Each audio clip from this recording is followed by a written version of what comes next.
শেষমেশ যেন আবারও সাক্ষ্যদেব চারুকে বিয়ের প্রস্তাব দিয়ে বসলো। হ্যাঁ বন্ধুরা, অনুরাগের ছোঁয়া ধারাবাহিক নাটকের আগামী পর্বগুলোতে আমরা ঠিক এমনটাই দেখতে পারবো।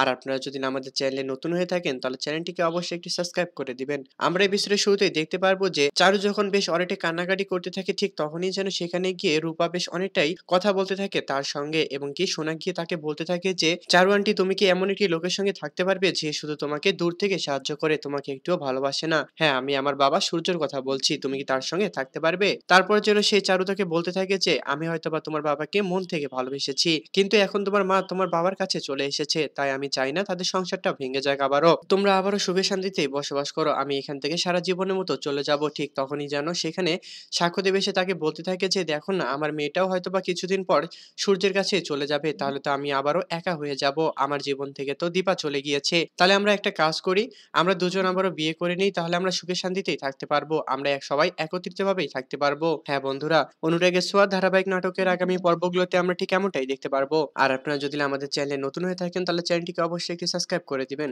ধন্যবাদ।